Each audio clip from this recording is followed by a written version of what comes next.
नाज़रीन अस्सलाम वालेकुम। खबरनामे में आपका खैर मकदम है। सबसे पहले नजर डालते हैं सुर्खियों पर। 7 असम्बली हल्के जात में हुए ज़िमनी इंतखाबात के नताइज का ऐलान। टीआरएस को 4 नशिस्तों पर कामयाबी। सख्त मुकाबले में महबूबनगर से बीजेपी उम्मीदवार मुंतखब। साबिक वजीर नागम जनार्दन रेड्डी नागर कर्नूल से इंतखाब जीत गए। कोवूर में वाईएसआर कांग्रेस पार्टी की शानदार कामयाबी।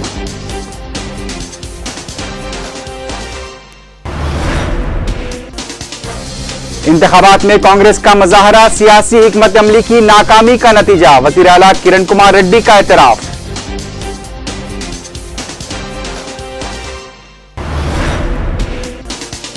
महबूबनगर से टीआरएस को शिकस्त नहीं हुई। तेलंगाना जज्बात की हुई फतह। केसीआर का रद्द-ए-अमल।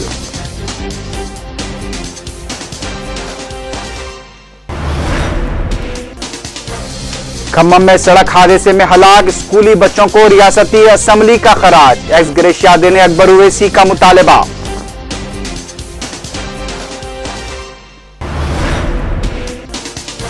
और कर्नाटक के बाद गुजरात असेंबली में बीजेपी हुकूमत के 2 अरकान असेंबली फहश वीडियो देखते हुए पकड़े गए।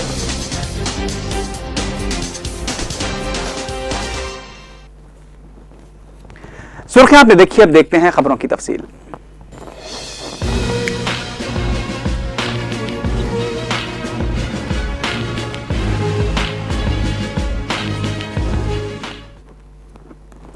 सात असम्बली हल्के जात में हुए ज़िमनी इंतखाबात के नताइज का ऐलान कर दिया गया है। तेलंगाना में 4 हल्के जात पर टीआरएस, 1 पर बीजेपी और 1 पर आजाद उम्मीदवार नागम जनार्दन रेड्डी ने कामयाबी हासिल की। जिले नेल्लूर के कोवूर असेंबली हल्के से वाईएसआर कांग्रेस पार्टी ने शानदार कामयाबी हासिल की। महबूबनगर हल्के की रायशुमारी के दौरान इब्तिदा से ही सख्त तजस्सुस देखा जा रहा था, जो कि लम्हे आखिर तक भी जारी रहा। आखिरी 2 राउंड के दौरान बीजेपी उम्मीदवार ने कामयाबी हासिल कर ली। पेश है तफसीली रिपोर्ट। 7 असम्बली हल्के जात में हुए ज़िमनी इंतखाबात के नताइज का ऐलान कर दिया गया है। लम्हे आखिर तक रायशुमारी के दौरान तजस्सुस के बाद महबूबनगर से बीजेपी उम्मीदवार वाई श्रीनिवास रेड्डी ने 1897 वोटों से अपने करीबी हरीफ टीआरएस के उम्मीदवार इब्राहिम को शिकस्त दे दी। महबूबनगर में रायशुमारी के आगाज से ही तजस्सुस देखा जा रहा था। इब्तिदा में कांग्रेस के उम्मीदवार ने 4 राउंड तक सबकत हासिल कर ली थी, तहां 5वें राउंड से बीजेपी उम्मीदवार ने सबकत हासिल कर ली, लेकिन बाद में टीआरएस उम्मीदवार ने अपने दोनों हरीफों पर मामूली सबकत हासिल कर ली और उन्होंने अपनी मामूली सबकत को 15वें और 16वें राउंड तक भी बरकरार रखा। ताहम 17वें और 18वें राउंड में बीजेपी उम्मीदवार वाई श्रीनिवास रेड्डी ने कामयाबी हासिल कर ली। बीजेपी उम्मीदवार को 39,272 वोट हासिल हुए। टीआरएस के इब्राहिम को 37,377 वोट हासिल हुए। कांग्रेस उम्मीदवार को 27,308 और तेलुगुदेशम उम्मीदवार को 17,506 वोट हासिल हुए। భారతీయ జనతా పార్టీ తెలంగాణ ఉద్యమాన్ని ఒక నిర్దిష్టమైన మార్గంలో సహేతుకమైన దిశలో తీసుకెళ్తుందన్న నమ్మకం ఈ రోజు తెలంగాణ రాష్ట్ర ప్రజలందరిలో ఉంది। మరొకసారి ఈ అద్భుతమైన कामारेड्डी हल्के से टीआरएस उम्मीदवार गंपा गोवर्धन रेड्डी ने 44,465 वोटों की अक्सरियत से कामयाबी हासिल की, जबकि कांग्रेस को कामारेड्डी में दूसरा मुकाम हासिल हुआ, लेकिन तेलुगुदेशम की जमानत कामारेड्डी में जब्त हो गई। गंपा गोवर्धन रेड्डी ने 75,699 वोट हासिल किए। कांग्रेस उम्मीदवार को 31,234 वोट हासिल हुए। పూర్తిగా నేను ఎన్ని జన్మలు ఎత్తినా వారి రుణం తీర్చుకోలేను, శిరస్సు వంచి నమస్కరిస్తా ఉన్నాను। వాళ్ళందరికీ కృతజ్ఞతలు చేస్తా ఉన్నాను। నా గెలుపుకు తోడ్పడినటువంటి ప్రతి వర్గానికి, ఉద్యోగులకు కానీ ఈ సమాజంలో ఉన్నటువంటి అన్ని వర్గాలకు నాకు కృతజ్ఞతలు ఉంటాయి। ఈ నియోజకవర్గ అభివృద్ధి, తెలంగాణ రాష్ట్ర సాధనే ధ్యేయంగా ముందుకు సాగుతానని। स्टेशन घनपुर से टीआरएस पार्टी के उम्मीदवार राजैया ने अपने तेलुगुदेशम हरीफ कड़ियम श्रीहरि को 32,765 वोटों से शिकस्त दे दी। स्टेशन घनपुर में कांग्रेस की जमानत जब्त हो गई। कोल्हापुर से साबिक वजीर और टीआरएस पार्टी के उम्मीदवार जोपल्ली कृष्णा राव ने 15,000 से ज्यादा वोटों से कामयाबी हासिल की। మొదలే చెప్పడం జరిగింది, తెలంగాణ ప్రాంతంలో ఎప్పుడు ఎన్నికలు జరిగినా, అవి ఉప ఎన్నికలైనా సాధారణ ఎన్నికలు వచ్చినా తెలంగాణ వాదమే ఖచ్చితంగా గెలుస్తుంది, గెలిచింది। आदिलाबाद से टीआरएस के उम्मीदवार जोगी रमन्ना ने कांग्रेस उम्मीदवार रामचंद्र रेड्डी को 31,396 वोटों से शिकस्त दे दी। उधर नागर कर्नूल से आजाद उम्मीदवार नागम जनार्दन रेड्डी ने 28,269 वोटों से कामयाबी हासिल की। जिले नेल्लूर के कोवूर असेंबली हलके में वाईएसआर कांग्रेस पार्टी के उम्मीदवार एन प्रसन्न कुमार रेड्डी ने शानदार कामयाबी दर्ज की है। रायशुमारी के आगाज के साथ ही एन प्रसन्न कुमार रेड्डी अपनी सबकत को बनाए हुए थे। तेलुगु देशम से मुस्तफी होकर वाईएसआर कांग्रेस पार्टी में शमूलियत अख्तियार करने वाले एन प्रसन्न कुमार रेड्डी ने अपने हरीफ तेलुगु देशम पार्टी के उम्मीदवार चंद्रमोहन रेड्डी को 23,454 वोटों से शिकस्त दे दी। वाईएसआर कांग्रेस पार्टी के उम्मीदवार की कामयाबी के साथ ही वाईएसआर कांग्रेस पार्टी के दफ्तर पर जबरदस्त आतिशबाजी की गई। पार्टी के सरबराह जगन मोहन रेड्डी ने एन प्रसन्न कुमार रेड्डी और अवाम को मुबारकबाद पेश की। सदर रियासती बीजेपी किशन रेड्डी ने महबूबनगर से पार्टी उम्मीदवार वाई श्रीनिवास रेड्डी की कामयाबी को तेलंगाना अवाम की जीत करार दिया है। मीडिया से बात करते हुए किशन रेड्डी ने बीजेपी और टीआरएस उम्मीदवारों को वोट देने पर महबूबनगर के अवाम का शुक्रिया अदा किया। उन्होंने इस मौके पर पार्टी उम्मीदवार के इंतखाबी मुहिम में हिस्सा लेने वाले कौमी कायदीन का भी शुक्रिया अदा किया। उन्होंने कहा कि इंतखाबी नतायज अलहदा तेलंगाना पर दोहरे मौक़िफ़ रखने वालों के मुंह पर तमाचा है। भारतीय जनता पार्टी तेलंगाना इस्तुंदी। कांग्रेस पार्टी गत 50 సంవత్సరాలుగా తెలంగాణ విషయంలో మోసం చేస్తా ఉంది, కుట్ర చేస్తా ఉంది, రెండు నాలుకల ధోరణితో వ్యవహారం చేస్తా ఉంది। కాబట్టి బీజేపీ ద్వారానే తెలంగాణ సాధ్యమనేటువంటి మా యొక్క ఆలోచన ఏదైతున్నదో ఈ ఆలోచనకే పాలమూరు ప్రజలు పట్టం కట్టారు। वज़ीर आला किरण कुमार रेड्डी ने ज़िमनी इंतखाबात के नतायज पर रद्द-ए-अमल जाहिर करते हुए कहा है कि इंतखाबात में पार्टी की सियासी हिकमत अमली नाकाम साबित हुई है। मीडिया से बात करते हुए किरण कुमार रेड्डी ने कहा कि नतायज कांग्रेस के लिए परेशान कुन नहीं है। उन्होंने ये भी कहा कि ज़िमनी इंतखाबात के नतायज तवक्कुआत के खिलाफ आए हैं। उन्होंने इस बात का भी एतराफ़ किया कि बरक़ी कटौती कांग्रेस पार्टी की शिकस्त की भी एक वजह है। चीफ मिनिस्टर ने कहा कि महबूबनगर में पार्टी उम्मीदवार के इंतखाब में गलती हुई है। वज़ीर आला किरण कुमार रेड्डी ने मसला तेलंगाना पर कहा कि यह मसला मरकज की ज़ेर गौर है और इसकी यकसुई में ताख़ीर हो रही है। किरण कुमार रेड्डी ने फिर एक बार वजाहत की कि असेंबली में तेलंगाना पर करारदाद की ज़रूरत नहीं है। उन्होंने कहा कि ज़िमनी इंतखाबात में पार्टी की शिकस्त के लिए सभी बराबर के जिम्मेदार हैं।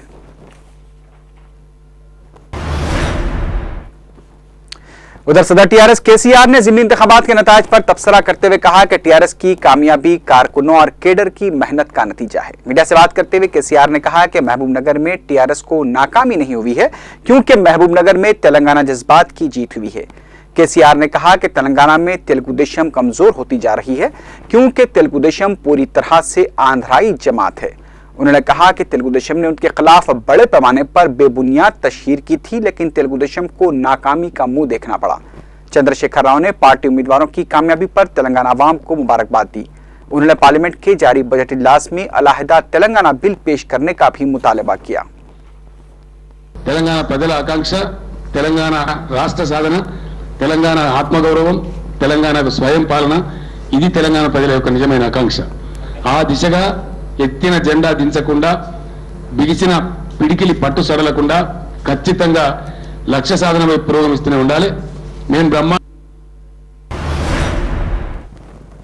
आखिर वही हुआ जिस बात के अंदेशे जाहिर किए जा रहे थे। महबूबनगर हल्के से टीआरएस के मुस्लिम उम्मीदवार को शिकस्त का मुंह देखना पड़ा और वहां से बीजेपी का उम्मीदवार कामयाब हो गया। महबूबनगर को छोड़कर दूसरे हल्कों में बीजेपी ने टीआरएस की तायद की थी, लेकिन महबूबनगर हल्के में एक मुस्लिम उम्मीदवार के खिलाफ बीजेपी ने अपना उम्मीदवार ठहराया। टीआरएस की जैसी तंजीम तेलंगाना सियासी जॉइंट एक्शन कमेटी ने भी महबूबनगर में टीआरएस उम्मीदवार के बजाय बीजेपी उम्मीदवार की तायद की। इलेक्शन से पहले जमात इस्लामी के दफ्तर में मीडिया से बात करते हुए सदर टीआरएस ने इन्हीं अंदेशों से मुताल्लिक सवालात किए गए थे तो वो बरहम हो गए थे। सदर टीआरएस ने इलेक्शन से पहले ही दावा किया था कि इब्राहिम जीत चुके हैं, इलेक्शन सिर्फ एक फॉर्मेलिटी है। सदर टीआरएस ने कहा था कि इब्राहिम की शिकस्त का सवाल ही नहीं उठता। उन्होंने सहाफियों को 21 मार्च को लंच पर आने की भी दावत दी थी। टीआरएस के इस तरह के रवैये से जब ही मालूम हो गया था कि महबूबनगर से बीजेपी की कामयाबी के लिए ही टीआरएस ने एक मुस्लिम उम्मीदवार को मैदान में उतारा है। इलेक्शन से पहले ही मजलिस इत्तेहादुल मुस्लिमीन ने भी वजाहत की थी कि इब्राहिम को टीआरएस ने महबूबनगर से बली का बकरा बनाया है। एक मंसूबाबंद साजिश के तहत माफिक तेलंगाना ताकतों ने महबूबनगर से बीजेपी को कामयाब करवाया है। बात छोड़िए, आप भूल जाइए, इब्राहिम ऑलरेडी जीत चुका है, ये भी बात बता रहा हूँ। आप आज लिख लो, मेरा बयान भी लिखो। 21 तारीख दोपहर में मैं दावत दे रहा हूँ, आप लंच पे आ जाओ मेरे घर पे, आपको दावत दे रहा हूँ, मिलकर खाना खाएंगे। उनका मैं औरंगाबाद पे बोल रहा हूँ, आज आप लिख लो, बीजेपी वहां कंटेस्ट करके हमारा फायदा हुआ, हम नुकसान में नहीं, आप लोग समझ रहे हैं नुकसान में, लेकिन हमारा फायदा हो रहा है वहां पे, इसको आप सोचना चाहिए। और हम लोग ऑलरेडी जीत चुके हैं, कोई नया जीतने का नहीं है, ऑलरेडी इब्राहिम साहब का जीत तय हो गया, सिर्फ टेक्निकल तौर पर 21 तारीख तक इंतजार है। मैं क्या बोलूं भाई, जीत गया बोले तो अगर मगर की सवाल पैदा कर सकते हैं। इस दौरान महबूबनगर में टीआरएस के उम्मीदवार इब्राहिम की शिकस्त के बाद टीआरएस कारकुनों ने हाल ही में बीजेपी से टीआरएस में शामिल हुए साबिक रुकन असेंबली जितेंद्र रेड्डी के घर पर हमला कर दिया। इब्तदाई इत्तलात के मुताबिक टीआरएस कारकुनों ने इल्जाम लगाया कि जितेंद्र रेड्डी ने बिलराज तौर पर बीजेपी उम्मीदवार की हिमायत में मुहिम चलाई थी। वाक़े के वक्त जितेंद्र रेड्डी घर पर मौजूद नहीं थे। पुलिस ने मुकाम वाक़या पहुंचकर हुजूम को मुंतशिर कर दिया।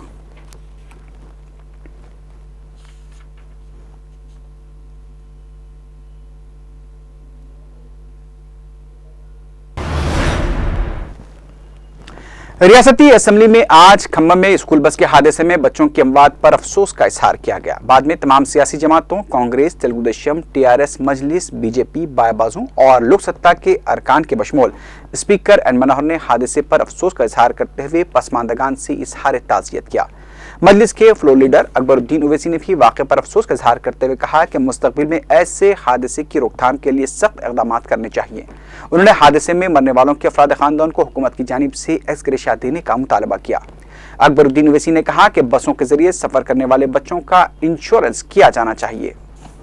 कि जो भी जरूरी इक़दाम हैं वो हुकूमत उठाएगी और हम सबको भी ये कोशिश करना है कि जो भी मुमकिन हमारे मुफीद मशवरे हैं, राय हैं, जिसके जरिए ऐसे हादसात को मुस्तकबिल में हम टाल सकते हैं, टालेंगे। कोई भी पैसा इस दर्द को कम नहीं कर सकता, लेकिन फिर भी मैं आपके जरिए हुकूमत से दरख्वास्त करूंगा कि कुछ न कुछ एक्स ग्रेशिया अगर ऐलान करेंगे तो अच्छा होगा मुतासरीन के खानदान के लिए, और उसके साथ ही साथ जो भी जरूरी इक़दाम हैं वो उठाए जाए ताकि मुस्तकबिल में किसी भी सरकारी मदारिस या खानगी मदारिस में पढ़ने वाले बच्चों के साथ ऐसा वाक़या पेश न आए।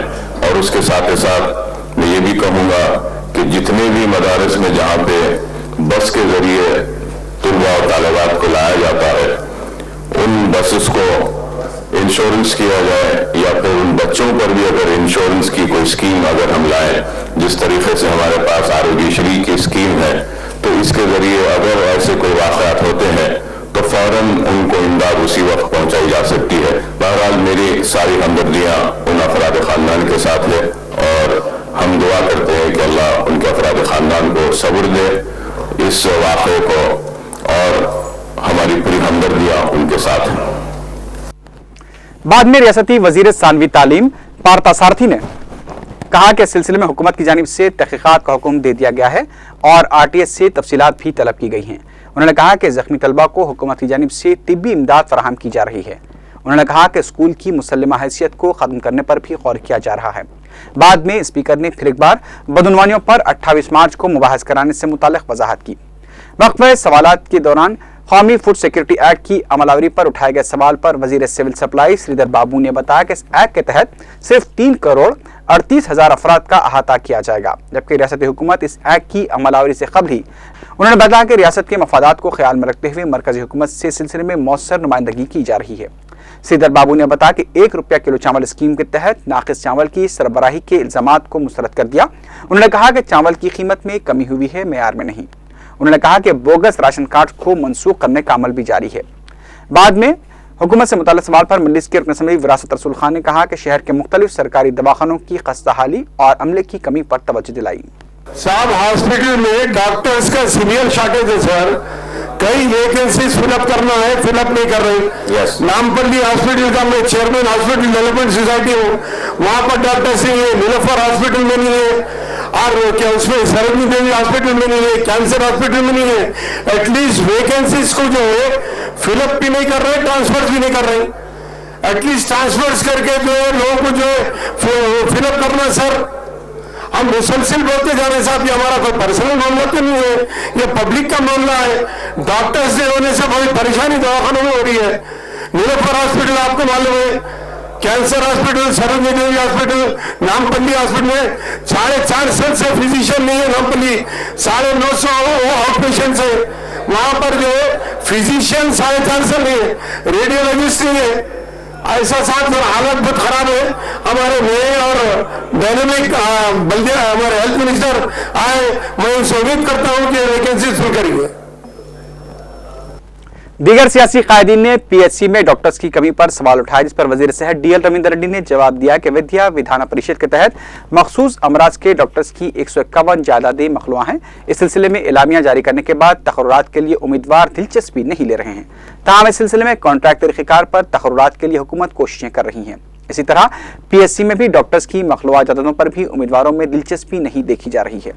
इस मौके पर तेलुगुदेशम के चंद्रशेखर राव ने 104 और 108 खिदमात की कारकर्दगी को गैर इत्मीनान बख्श करार देते हुए सवाल उठाया, जिस पर वजीर सेहत कोंडामुरली ने कहा कि रियासत में 108 खिदमात की 802 गाड़ियां हैं, जिसमें से 729 गाड़ियां काम कर रही हैं। उन्होंने कहा कि 108 खिदमात के लिए 8 करोड़ से ज्यादा फोन कॉल्स मौसूल हुए हैं और इन खिदमात के जरिए 1,20,000 अफराद की अब तक जान बचाई जा चुकी है।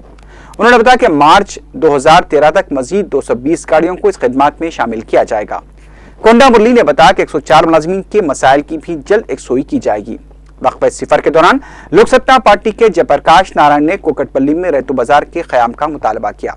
तेलुगुदेशम के रुकन असम्बली अब्दुल गनी खान ने गुंटूर में उर्दू मीडियम गवर्नमेंट कॉलेजेस की इमारतों और अमले की कमी पर तवज्जो दिलाई। मजलिस के रुकन असम्बली सैयद अहमद पाशा खादरी ने कहा कि रियासती महकमे आसार खदीमा की जानिब से इमारतों के तहफ़्फ़ुज़ और निगहदाश्त पर तसाहुल बरता जा रहा है। उन्होंने कहा कि आसार खदीमा के डायरेक्टर चन्ना रेड्डी ने गलत रिपोर्ट पेश करते हुए मदीना बिल्डिंग के पास मौजूद दुकानों को मुनद्दम करवा दिया था। उन्होंने इसकी तहकीकात का मुतालबा किया। आसार खदीमा के डायरेक्टर है चन्ना रेड्डी नाम के, वो हमेशा ऐसे झूठे आर्डर, मैंने कलेक्टर हैदराबाद से अपील की कि कोई कोर्ट के आर्डर है तो मुझे बताइए, मैं बीच में नहीं आऊंगा। कलेक्टर ने वादा किया कि मैं इसके साथ इंसाफ करूंगा और जितने लोगों की दुकानें टूटी हैं उनको दोबारा वहां पर इजाजत दूंगा। लेकिन दिसंबर 24 तारीख को यह वाकया हुआ, आज तक कलेक्टर की तरफ से कोई इंसाफ नहीं हुआ। हमारा हुकूमत से मुतालिबा है कि डायरेक्टर आसार खदीमा के खिलाफ इस मसले में तहकीकात की जाए और इसमें जो भी कसूरवार है उनको सस्पेंड किया जाए, उनको सजा दी जाए और वहां पर जितने दुकानात के जरिए लोगों को बेरोजगार किया गया है उनको बाजाबाद कारी के लिए जरिए उनको इजाजत दी जाए। तो मैं समझता हूं कि अवाम के साथ इंसाफ होगा। 17 दुकानात का कारोबार करने वालों के साथ हजारों लोगों का रोजगार वाबस्ता है। एक झूठे आर्डर के तहत तीनों महकमे को, पुलिस के महकमे को, कलेक्टर हैदराबाद को धोखा देकर ये डायरेक्टर ने एक गलत आर्डर लाकर वहां पर दुकानात को मुनद्दिम करा। हुकूमत इस मसले को सीरियस ले और मुताल्लिका वजीर से हमारा मुतालिबा है कि उसको सस्पेंड करके इसकी इंक्वायरी करे और उसके ऊपर सख्त से सख्त कार्रवाई करते हुए दोबारा वो दुकानात वालों को उन कारोबार की इजाजत दी जाए। कर्नाटक के साबिक चीफ मिनिस्टर येदियुरप्पा ने अपने मौक़िफ़ में नरमी लाते हुए पार्टी आला-क़ायदीन से बातचीत के लिए दिल्ली जाने पर राजी हो गए हैं। मीडिया से बात करते हुए येदियुरप्पा ने कहा कि वो पार्टी सदर नितिन गडकरी से राब्ते में हैं और वो पार्टी आलाकमान की दावत पर ही दिल्ली जा रहे हैं। उन्होंने इस उम्मीद का इजहार किया कि पार्टी आलाकमान बजट इजलास के बाद कर्नाटक में इक़्तिदार की तब्दीली पर फैसला कर सकती है। कर्नाटक असेंबली में अभी फहश वीडियो देखने पर वज़रा के इस्तीफे का मामला ठंडा भी नहीं हुआ था कि गुजरात असेंबली में बीजेपी के 2 अरकान असेंबली का एक कारनामा सामने आया है। बीजेपी के 2 अरकान असेंबली की कार्रवाई के दौरान फहश वीडियो देखते हुए नजर आए। इन 2 अरकान असेंबली की शिनाख्त शंकर चौधरी और जेठा भाई भरद्वाज की हैसियत से की गई है। पता चला कि एक मुकामी अखबार के सहाफी जानकी भाई पुरोहित ने स्पीकर गणपत वासवास से शिकायत की थी कि उन्होंने 2 अरकान असेंबली को असेंबली की कार्रवाई के दौरान फहश क्लिपिंग्स देखते हुए देखा था। अपनी शिकायत में उन्होंने कहा था कि पहले दोनों अरकान असेंबली ने स्वामी विवेकानंद की तस्वीर देखी, बाद में दोनों अरकान असेंबली खातून की क्लिपिंग्स देख रहे थे। स्पीकर असेंबली ने इस वाकये की तहकीकात का हुक्म देते हुए रुकन असेंबली शंकर चौधरी को फौरा अपना आईपैड जमा कराने की हिदायत दी है। रुकन असेंबली शंकर चौधरी ने इस वाकये में उन्हें मुलविस किए जाने को कांग्रेस की साजिश करार दिया है। आदर्श हाउसिंग स्कैम के सिलसिले में सीबीआई ने आज हैदराबाद में हिंदुस्तानी फौज के साबिक मेजर जनरल AR कुमार को गिरफ्तार कर लिया है। कुमार की गिरफ्तारी मंगल को मुंबई में 4 अफराद की गिरफ्तारी के बाद अमल में लाई गई है। AR कुमार गोवा और गुजरात में फौजी शोबेजात से वाबस्ता रहे हैं। पता चला है कि AR कुमार के फर्जंद को आदर्श हाउसिंग स्कैम में मकान अलॉट किया गया था। कुमार को ट्रांजिट रिमांड पर मुंबई ले जाया जा रहा है।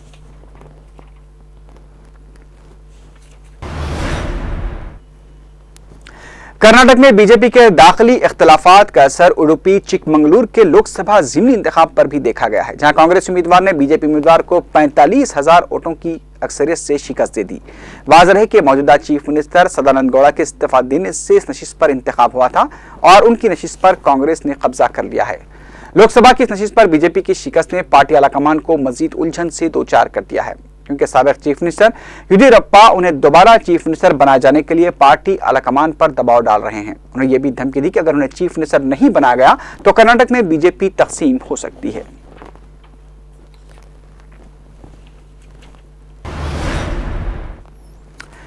अक़वाम मुत्तहिदा की सलामती कौंसिल ने शाम में अरब लीग और अक़वाम मुत्तहिदा के सफीर कोफी अन्नान के मिशन की हिमायत के लिए कोशिशें शुरू कर दी हैं। रूस ने कहा है कि वो जंगबंदी के मनसूबाबंदी के लिए हिमायत के लिए तैयार है। ताहम कोफी अन्नान की तरफ से जंगबंदी के लिए कोई हतमी तारीख नहीं दी गई है। रूसी वजीर खारजा सरगई लावरोव ने कहा है कि दमिश्क हुकूमत ने कई गलतियां की हैं, लेकिन सदर असद के इस्तीफे का मुतालबा गैर हकीकी है। कोफी अन्नान की 6 नुकाती तजावीज़ में इंसानी बुनियादी पर इमदाद की रसाई, जंगबंदी और शाम की अपोजिशन से मुज़ाकरात भी शामिल हैं।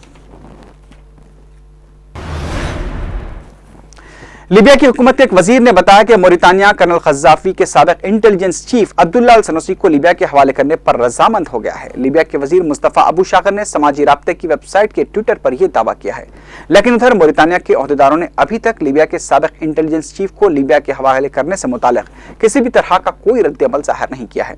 अब्दुल्ला अल सनूसी क़ज़्ज़ाफ़ी हुकूमत का तख्ता उलटने के बाद लीबिया से फरार होकर मोरितानिया चले गए थे।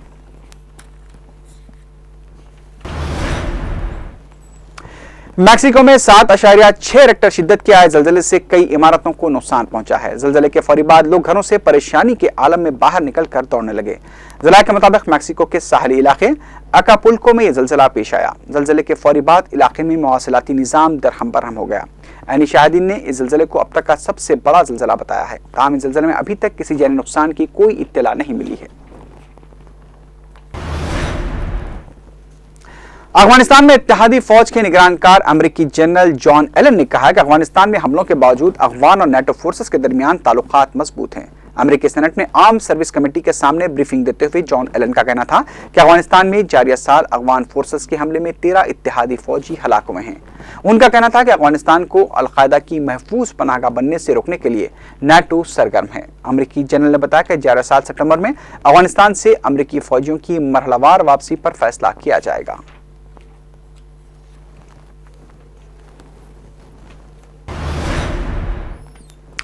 फ्रांस में पुलिस ने तुलूस शहर में एक स्कूल के बाहर फायरिंग के वाक़े में मुलविस हमलावर की तलाश के सिलसिले में एक मकान को घेरे में ले लिया है। पुलिस के मुताबिक मुश्तबा हमलावर का शहर के शुमाली इलाके में वाक़े है।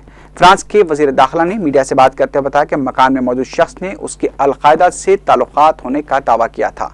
पुलिस ने मकान में मौजूद शख्स की मां से बातचीत की है ताकि वो अपने बेटे को पुलिस के खुदसुपुर्द हो जाने के लिए आमादा कर सके। इस दौरान फ्रांस ने हलाक हुए 4 अफराद की लाशों को आखिरी रसूमात के लिए इसराइल ले जाया गया है।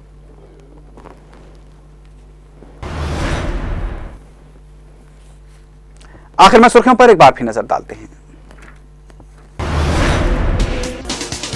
7 असेंबली हल्क़े-जात में हुए ज़िमनी इंतखाबात के नताइज का ऐलान। टीआरएस को 4 नशिस्तों पर कामयाबी। सख्त मुकाबले में महबूबनगर से बीजेपी उम्मीदवार मुंतखब।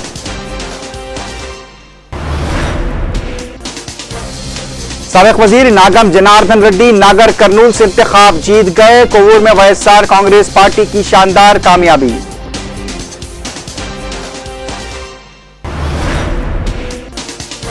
इंतखाबात में कांग्रेस का मुजाहरा सियासी हिकमत अमली की नाकामी का नतीजा। वजीर आला किरण कुमार रेड्डी का एतराफ।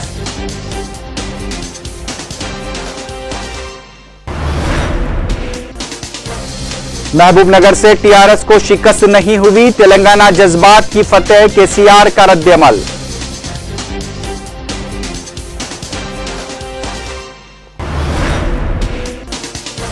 खम्मम में सड़क हादसे में हलाक स्कूली बच्चों को रियासती असेंबली का खराज, एक्स ग्रेशिया देने अकबर ओवैसी का मुतालबा।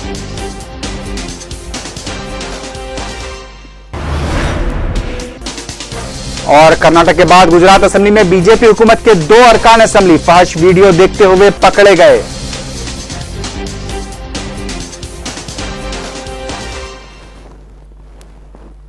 इसी के साथ ही खबरनामा अख्ताम को पहुंचा। अल्लाह हाफिज।